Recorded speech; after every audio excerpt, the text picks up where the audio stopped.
I took down the wedding photo at exactly 2:17 a.m. and didn't even bother to replace it with anything. Just left the nail in the wall like a middle finger.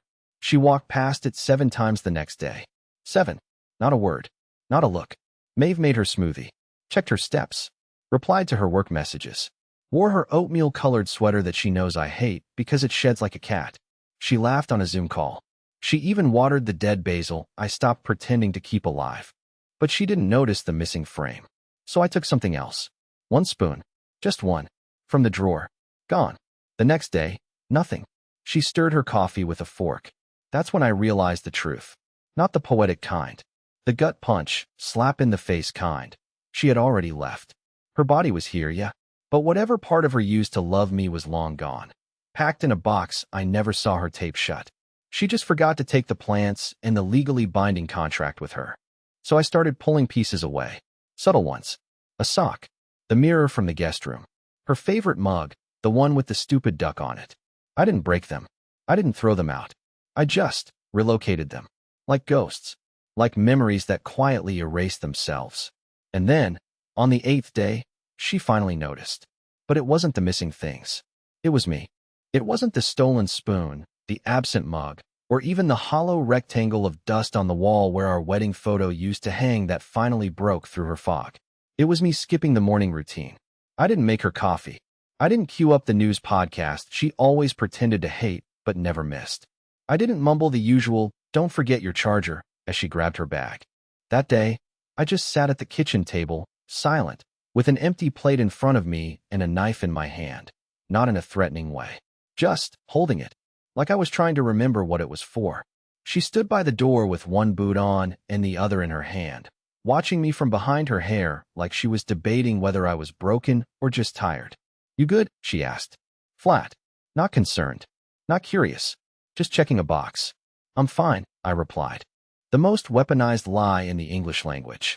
She stared a second longer, blinked, and tied her boot. And then she left. Just like that. Like I hadn't said everything I needed to by saying nothing at all. The silence that filled the apartment after she left was loud. It had teeth. It scraped at the edges of my brain like a static hum you can't locate. I stood, walked to the bathroom, stared at the half-used bottle of her lavender shampoo, the one I used sometimes just to feel close to her, and threw it into the trash. Then I opened a private browser tab, went to Google, and typed, "How do you emotionally disappear from someone who doesn't know you're still here?" I didn't find an answer, but I did find a Reddit thread. Not one of those loud, ranting ones. This one was quiet, clinical. A guy named Pocket Ghost had written something that stuck with me like a splinter. You don't leave her. You remove yourself from her world one unnoticed pixel at a time until she realizes she's staring at a blank screen. I read it 3 times. Then I bookmarked it. That night, she came home late. I didn't ask where she'd been. She didn't offer. She stepped around me in the kitchen like I was a coat rack. No kiss. No hey. Nothing. I had made pasta. Her favorite. She didn't even glance at it. She went straight to the bathroom. 15 minutes later, I heard her call out, "Where the hell is my shampoo?" And I smiled for the first time in weeks. The shampoo wasn't about hygiene. It was a flag. A symbol. A gentle cough in a quiet room to say, "Hey, I'm still here. And I'm keeping score." She didn't confront me directly. That's not her style. Maeve was the queen of passive resistance. All cold sighs and unfinished sentences. That night, she didn't say a word about it, but I noticed she wore her perfume to bed. The expensive one I got her for our 2nd anniversary, the one she used to spritz on her neck before date nights. She hadn't worn it in months. Maybe a year. And she wore it to bed. With old sweatpants and a stained tank top. That wasn't seduction. That was declaration. I still know how to make you want me. I just don't. So I escalated. Not with yelling. Not with cheating. I wasn't going to fall into the traps people write songs about. No, my weapons were quieter. Smaller. I turned off her morning alarm. Rearranged the coffee filters. Changed the Netflix password and blamed a security breach. I stopped refilling the filtered water. I let the Wi-Fi glitch without fixing it. If she noticed, she didn't say. But the little furrow in her brow every time she walked through the apartment, that was my scoreboard. I wasn't trying to punish her. I just wanted her to feel it, the invisible absence, the daily erosion, the feeling of walking into a familiar room and not recognizing the air. I wanted her to realize that the version of me she dismissed was the very scaffolding holding her routine together. You don't notice the walls until they crack. On the fourth night of the week, she came home earlier than usual. No perfume this time. No makeup. Just raw Maeve, with her canvas tote and dry lips and a frozen expression that looked carved, not worn. Did you move my files? I didn't look up from my book. What files? She dropped her bag. On my laptop. The mock-ups. They're out of order. I flipped a page slowly, just to make her wait. Maybe the laptop's haunted. She didn't laugh, just stared at me. And that was the first time I realized something had shifted. Her face wasn't confused. It was wary, like she was realizing I had teeth. She sat across from me at the table, the same one where we used to drink tea and dream about someday building a cabin in Maine, and folded her arms. What are you doing, Callum? It wasn't accusatory. It wasn't angry. It was curious, like she was watching a rabbit start to snarl. I closed the book and met her eyes. I'm giving you what you asked for. What does that mean? It's not your job to make me happy, right? So I stopped trying to make you happy too. For the first time in forever, she didn't have a comeback. Not a single sarcastic quip or dismissive shrug. Just silence. It lasted only a few seconds, but it felt like an hourglass had flipped somewhere in the universe. Then she stood up, quietly, walked to the bedroom, closed the door. No slam. No footsteps. Just a door that didn't quite latch. I sat alone, heart pounding, unsure whether I had just won something or lost everything. I thought she'd try to reset things the next morning. Maybe a fake apology, a peace offering. We'd been locked in these cold wars before. Weeks of indirect jabs followed by soft resets neither of us acknowledged. But that morning, she didn't speak. She got dressed in silence, poured black coffee into the mug she didn't know I had microwaved to be just a little too hot, and left without looking back. But something was different. Her eyes. Not angry. Not indifferent. Alert. Like she had finally noticed the ground shifting beneath her, and now she was calculating her next step. I waited exactly 47 minutes after she left before I opened her laptop. I know. I shouldn't have. I had promised myself I wouldn't become that guy. The one who snoops, who spies, who hunts for proof he's already emotionally reacting to. But I had to know. Not if she was cheating. I didn't think she was. Not yet. But if she was checking out, if she was planning her escape while still eating the food I cooked and sleeping beside me like nothing had changed. What I found wasn't a smoking gun. It was worse. Her calendar was filled with meetings, project notes, reminders, and one weekly event labeled Gray, 8 p.m., Park 2 streets over. It was recurring. Thursdays. No last name. No location. Just that cryptic note. I stared at it for a long time, replaying every Thursday from the past 2 months. She always said she had client calls late on those nights. She always came home tired, showered immediately, said she had a headache. I had accepted it. I always do. Or did. I didn't cry. I didn't throw anything. I didn't even feel angry at first. Just numb. The kind of numb that turns every sound into white noise. I could hear the refrigerator humming like a chainsaw. That night, I didn't ask about it. I didn't follow her. I didn't even bring it up. I just observed. Like a scientist watching a predator in a cage too small to pace. She dressed carefully. Casual but precise. She changed her earrings twice. She texted someone, then deleted the message history right after. Then she grabbed her keys and said, without making eye contact, "Don't wait up." I nodded. Just once. She left at 7:41 p.m. I watched the door click shut. I didn't follow. I didn't even stand. I just sat there, staring at the nail in the wall where our wedding photo used to hang, now slightly bent, like it had carried too much weight for too long. At 8:23 p.m., I wrote one sentence in my notes app. Not to post. Not to share. Just to trap it somewhere outside my head. She started with disinterest. I responded with distance. Now we're just shadows pretending to hold hands. That night, I didn't sleep. Not because I was waiting, but because I knew, starting tomorrow, she'd notice everything. She came home at 10:11 p.m. I was sitting in the armchair in the dark, the TV playing some old detective show on mute. The room was lit only by the flickering screen and the red glow of the digital clock on the microwave in the kitchen, which I knew would start to blink 12 o'clock soon because I'd unplugged it earlier. I wanted her to feel the stillness, the slight unraveling of familiar rhythms. She stepped in, paused when she saw me, and gave the faintest flicker of surprise. Not guilt, not fear. Just surprise. That told me everything. Didn't think you'd still be up, she said, taking off her coat. Her voice had an edge. Not defensive, just guarded. I shrugged. Didn't think you'd still be out. She blinked, tilted her head, opened her mouth like she was about to say something, then didn't. She turned and walked toward the hallway. I watched her go. She didn't shower this time. She just got in bed, fully clothed, face to the wall, like someone pretending to sleep in a stranger's house. The next morning, I woke up early and did something that felt small, but wasn't. I took the trash out. I mean, really took it.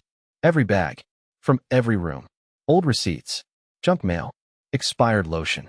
Things that had lived in drawers for years. I emptied them all and dumped it at the far end of the complex. I erased our shared mess, the one thing that had kept tying us together. Cohabitated clutter. When she got up, she looked around like something was off. Did you clean? She asked. No, I said. She didn't press it. That day, I didn't touch her laptop. I didn't need to. I was already watching her unravel in small ways.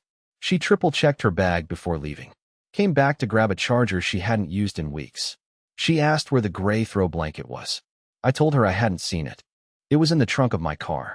The coffee filters were back in place, but now I had slightly bent the edge of each one, just enough to ruin the seal. Thursday came again. The day of gray. She left at the same time. Didn't speak. Didn't make excuses. I didn't stop her, but I followed her. Not with headlights. Not even with a car.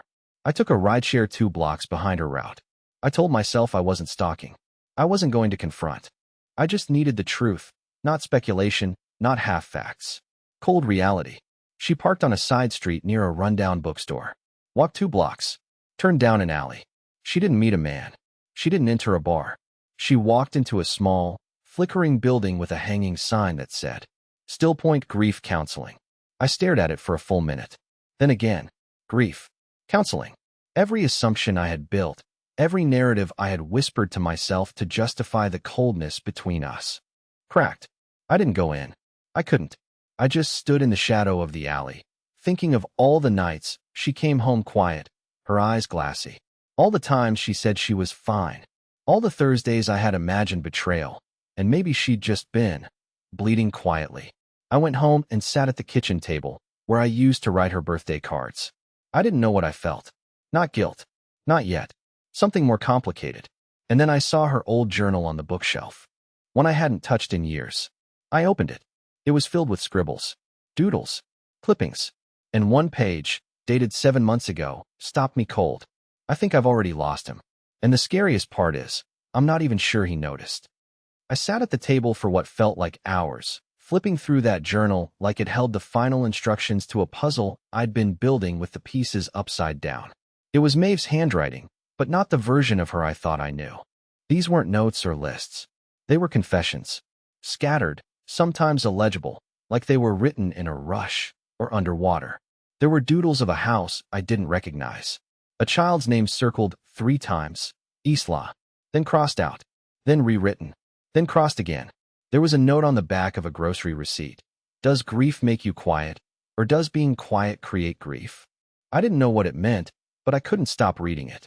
Further in, I found the last full entry, dated 4 months ago. He's not cruel. He's just gone. I miss him in the next room. I miss him in the car. I miss him while he's talking. I don't know if I want to leave him or wake him up, but I don't think he sees me anymore. Not the real me. Only the shape I leave behind when I walk out of a room. I closed the book too hard, like slamming it would somehow undo what I'd read. The shame came next. Not the shame of snooping. I had long since made peace with that. But shame in the mirror sense. The kind that stares back at you and asks, were you really the victim, or just the louder narrator? The next morning, she acted normal. Or tried to. She asked if we were out of almond milk. I told her yes, knowing there was a full carton behind the pasta box. She made toast. Left crumbs everywhere. Sat across from me and asked, do you need anything from the store later? I looked up from my phone. And for the first time in weeks, I looked at her. Not through her. Not past her. Yeah, I said. Can you get shampoo? Her hands froze on the butter knife. She didn't answer. She just stared. Not angry. Not amused. Not surprised. Just wide-eyed. Like she realized I had seen past something she had worked hard to hide. I didn't explain. I didn't have to. That night, I didn't sleep again. I lay awake wondering about Gray. Was it a therapist? A support group? A person she met there? I searched the name online. Nothing came up. I even called the counseling center anonymously and asked if they had anyone on staff named Gray. They didn't. So I checked her calendar again. This time, the entry had changed. It no longer said Gray, 8 p.m. It said, no need to go anymore. Just like that. I stared at the screen for a long time. And for the first time, I wasn't angry or confused or smug. I was afraid. Because now I didn't know whether she had found peace or just found her way out. The next morning, she didn't come home. Not late. Not ever. I waited. At 2:43 a.m., I texted her, "Are you okay?" No response. I waited until 4:11 a.m., then texted again, "Please just tell me you're safe." Still nothing. It wasn't until 6:27 a.m. that I finally heard the sound of the door unlocking. She stepped inside, drenched in sweat, mascara smudged, eyes bloodshot, phone dead in her hand. "I walked home," she said. "From where?" "I don't want to lie to you anymore."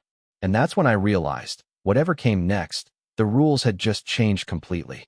She didn't sit, didn't take off her shoes, didn't cry. She just stood in the doorway like the house was no longer hers to enter, like I was some landlord she owed an uncomfortable conversation to. Her shoulders trembled, not from cold. It was August, but from that kind of exhaustion that comes after making a decision you know can't be reversed. I waited. For what? I don't know. An apology? An explanation? A final sentence to wrap up the final chapter? But Maeve didn't give me closure. She gave me truth. And truth is rarely clean. "I haven't been cheating," she said. Voice steady. Almost too steady. But I did think about it. Not with someone in particular. Just the idea of someone. Someone who looked at me like I was still happening. I felt something twist in my chest. Not betrayal. Not hurt. Something colder. Irrelevance. That's what she was confessing to. That I had become background noise in her life. A wall she forgot she used to paint with poems and Polaroids. "I thought Gray was a person," I said. My voice was quieter than I expected, almost like I didn't want her to hear it. She shook her head. "Gray was what I called it. The fog. The feeling. I named it to make it smaller. More manageable. It wasn't a person. It was a color I couldn't get out of my skin." I stared at her, trying to decide if that made it better or worse. In some twisted way, I'd almost preferred it be a man. Something tangible I could throw a punch at in my imagination. Instead, it was something I had no way to fight. Depression? Loneliness? Emotional starvation? Things I may have caused, even if I didn't mean to. "Why didn't you just tell me?" I asked. "Because you stopped listening years ago," she said, without flinching. "I tried, in ways you didn't notice. Sitting next to you hoping you'd touch my hand. Leaving notes on your desk. Asking you to go for walks. You always had a reason not to." I opened my mouth, but no defense came. Because I knew. On some level, I had felt her reaching out. I just told myself it was enough to love her from a distance, as long as I wasn't hurting her. I never realized that indifference was the wound. She finally moved from the doorway, sat across from me at the table. The same one where I had started removing pieces of our life like trophies in a quiet war. She reached into her bag and pulled out a folded piece of paper. "What's that?" I asked. "My resignation," she said. "From this. From pretending. From rewriting history every time we talk. I'm not saying goodbye. I'm saying I don't want to be this version of me anymore." I didn't touch the paper. I couldn't. "You're leaving?" I whispered, not even sure I meant it as a question. She looked at me, not with anger, not even with sadness, just with a soft kind of mercy. The kind you give someone who's drowning and doesn't know it. "I don't know," she said. "I just know this can't continue. Not the silence. Not the sabotage.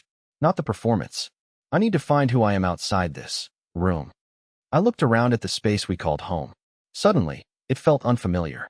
The couch we bought on discount. The lamp she insisted we keep even though it flickered. The photo on the bookshelf of us at Lake Arrowhead. The only one where she looked at the camera like she meant it. And then I said the thing I never expected to say. "Then maybe I should leave." She blinked, as if I had slapped her with something soft but irreversible. "Why?" "Because I don't think either of us knows what we want. But I know staying here pretending we do is slowly killing us." Her lips parted, but she didn't speak. And for the first time in years, we both sat in silence that felt honest. We didn't speak much after that night. Not because we were angry, because for the first time in a long time, the silence wasn't a weapon. It was a bridge. A stillness we both needed to walk across separately before we met in the middle again. I packed a bag the next morning. Not with drama. Not with finality. Just enough to stay at my brother's for a few days. Maeve didn't stop me. But as I zipped up the duffel, she stood in the doorway and asked quietly, "Will you call me when you get there?" It was the first sentence in weeks that had warmth in it. I nodded. "I'll text." "No," she said. "Call." So I did. We spoke every night. Nothing heavy. Just life. She told me about a dog she saw on the street that looked like a cartoon. I told her my brother still sleeps with the fan on and the window open like he's in a survival camp. We laughed. Real laughter. The kind that doesn't echo with bitterness. On the fifth night, I told her something that had been sitting in my throat for years. "I think I stopped choosing you." There was a pause on the line. Then, "I know. And I think you stopped asking to be chosen." She sighed. I didn't know how. The next morning, I went back. Not to move in, but to sit on the balcony with her and have coffee. No traps. No confessions. Just coffee. And when I got there, I saw it, the wedding photo. Back on the wall. But something was different. She'd reframed it. Not with some dramatic gold antique thing. Just a new, clean frame. White. Simple. A restart. She caught me looking. "I thought we could reframe everything," she said, offering a second mug. "We didn't fix it all in a week. Or even a month. We went to counseling. Separately at first, then together. We wrote letters. We read them aloud. We cried in front of strangers and laughed in diners at 2 a.m., like teenagers. Some things stayed broken. But others, the important ones, we rebuilt. Not into what they were before, but into something new. Something conscious. Something neither of us was sleepwalking through. We still fight. We still drift. But now we notice. Now, when the coffee runs out, we both go to the store. And now, when we walk past that photo, we stop. Just for a second. Not because we need to relive the past, but because we're proud we didn't abandon it. And every time I look at her now, really look, I don't see the ghost I used to chase through the halls of our home. I see her, here, choosing me again.